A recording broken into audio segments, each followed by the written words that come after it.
I wanted to tell you guys a beautiful story happened in Varanasi, maybe 2800 years before.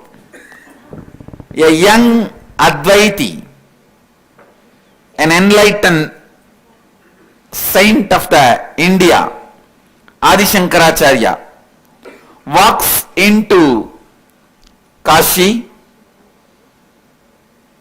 with the decision to establish the science he realized and enrich the world with that science. For that, he has to be accepted by the Sarvanya Pita, means the group of Pandits who are the Collegium of Hinduism, the Collegium of Spiritual Knowledge, who are responsible for maintaining the religious and spiritual scriptures.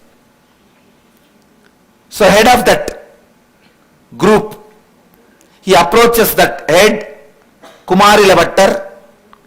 Kumarila Bhattar says, I have decided to retire and sacrifice my life. I have already taken the vow of Panchagni Tapas, means sitting inside the fire and starting the meditation. Now I can't spend my time, energy, attention to listen to you, to even say you are yes or you are right or wrong or all that. You better go and meet my successor, Mandana Mishra, who is now head of the Collegium, the Sarvanya Pita. He can only make the decision. And Adi Shankaracharya comes and meets Mandana Mishra. The beauty of our tradition is we are always ready if somebody is ready to take me one step further. We are not closed at all. He is not the guy, already I have so many. And please understand, he had 12,000 Pandits as his disciples. The record says, the Mandana Mishra, 12,000 Pandits. If he changes some of his opinion, all the 12,000 may laugh at him. But the ambience is not like that. He says, I am ready, let's argue. Let's debate. Argue is the wrong word. Debate is also wrong word. Vada means let us try to guide each other into deeper understanding. Vada Pradivada. Let's try to guide each other into deeper understanding. The deeper spaces. So both of them sit. Please listen. It goes on for 42 days. And no Pandit is able to come to the conclusion who is able to lead the other person more deeper. Both of them are excellent in what they are presenting. Now what to do? How to decide?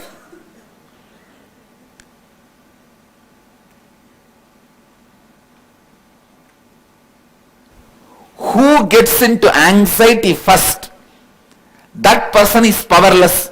He loses. The other person wins the game because the other person can lead us to the higher level, more deeper levels of inner consciousness. How to measure this now? She comes up with a method. The lotus garland. 2 lotus garland will be put on both Mandana Mishra and Shankara. Whoever gets agitated, their body heat will increase in a subtle way. That heat increase, the temperature increase of the body will make the flower wither. That person is lost. You understand that? The brilliance and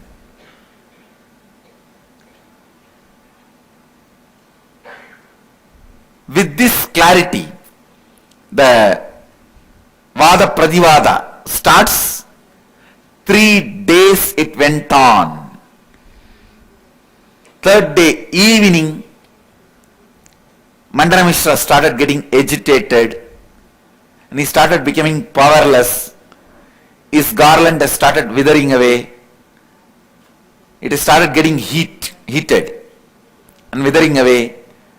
Then Ubay Bharati declares, yes, now Shankara is declared, he carries more powerful space.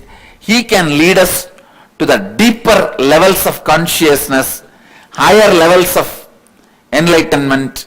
So let us all accept Shankara as a Sarvagnya Pitadishwar. The whole Sangha as a collegium accept Shankara as Sarvagnya Pitadishwar. After the judgment, now she comes up. Yes, as a judge, I gave you the judgment, you won the game. But I am not only the judge, I am also the half of my husband. So still you have not conquered the whole of the participant who was against you. You conquered only half, the other half is me. Now I am sitting, let both of us debate. You have to conquer me also to be accepted as a Sarvagnya forever by everyone. Very funny. And the debate starts. In this first batch, around 40-42 days, then next batch, 3 days. In this whole discussion, she saw Mandana Mishra never raised an important subject of householder life, the subject of love, lust, sex. Because of his innate traditional respect to a sannyasi. Shankara is not a first sannyasi. He organized sannyas system, but before him it was there. So Pandits always had a tremendous respect for sannyasis. Because of that, he did not touch that subject at all. Maybe for various reasons. And Mandana Mishra himself may be having kind of some suppression or a guilt about being married and not being a sannyasi. When there is no experience, both sides will always have SDHD. SDHD will be there till you achieve enlightenment. Anyhow, listen. He never brought up that subject. Now, she is so brilliant. She knows what was not spoken only can be the subject where she can shake Shankara. And the moment she sat in the seat of argument, first she puts the question about the life, lust, love, sex. Please understand, Shankara did not become powerless. He did not become powerless. He says, give me 30 days time, because whatever I have spoken in last 45 days is from my experience. Now the question you are asking, even though I have the knowledge, it is not from my biomemory and muscle memory. Give me time. I'll go and pick up in my biomemory and get back to this body and speak to you so that experientially I answer you. Ubay Bharati Bhavsov says yes. And exactly on that day Kashi Raja was dead. Shankara enters into Kashi Raja's body, lives 30 days. Full 30 days. Paurnami to Paurnami. Vidyaranya clearly records full 30 days. He lives as Kashi Raja, enjoying all the pleasures of the world. Because Shankara himself is living as Kashi Raja, suddenly the whole Kashi started flourishing. So many good things have started happening. People in the palace have started becoming so cheerful, happy. The whole Advaitic space has started happening in the whole administration and the palace and the whole Kashi. So two important ministers of Kashi Raja, they were great bhaktas of Mahadeva. They go and beg Mahadeva, Mahadeva, after the king died and came back, something extraordinary is happening. Please give us the boon that this should continue forever.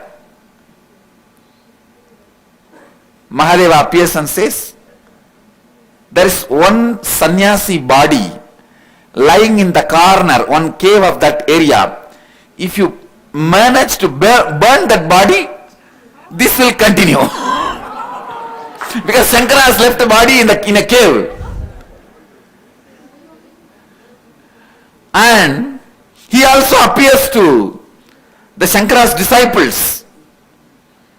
Two disciples who are left as a guardian, and says, if you guys manage to get him out of Samadhi, he will be able to come back, or if somebody damages his body, he cannot come back. I have given this boon to the two ministers. So there is a specific herb. If you put the juice of that herb in the mouth, he will come back to consciousness from Samadhi. So this guy, one disciple, runs to get that herb from nearby forest. But before he could come back, the minister's people have reached and put the fire for the body. And the other disciple, he begs Annapurani. Annapurani appears and gives that herb. And he pours that herb into the mouth before the body could get affected by the fire. And Shankara comes back to life in the Shankara body. After that only he sings that Nityananda Gari, Varabhagaya Gari, that stotra and Annapurna. Because the disciples say, one has gone to get the herb, he could not come back. So I asked Annapurni, she appeared and gave this herb. Because she wanted you to be in this body. One side Mahadeva wanted him to be in the Kashi Raja's body. The other side Devi wanted him to be in Shankara's body. And finally, I can't say Devi won because Mahadeva himself went and told this side also. You have to do this. So Shankara assumes his body and the Kashi Raja dies. Means he moves from that body to this body, comes back, again sits with Ubay Bharati and explains the whole thing, whole science. And Ubay Bharati was completely convinced and accepts that Shankara has won, Mandana Mishra and the other part of Ubay Bharati both. And both of them accept Shankara as a Sarvanya Pitadishwara. And the Mandana Mishra becomes a disciple of Shankara. He is only Sureshwaracharya. Becomes Sureshwaracharya. And both of them start living with Shankara, traveling with Shankara. Ubay Bharati started cooking and taking care of the few disciples because Ubay Bharati was very elderly person. Mandana Mishra was 70 when he accepted Shankara. And Shankara was less than 30, 28. And Ubay Bharati must be at least 65. So naturally she is a motherly woman. She forms the first monastery, means keeping the disciples' kids together and training, taking care. So they travel as a group. She cooks and takes care of them. She converts the bachelor's hostel into a decent house. And the Sringeri, they go and settle down. Sringeri is the place where the first monastery was formed, where things are kept like a formal training, organized in a very formal way. The Hinduism started getting organized in a systematic way in Sringeri.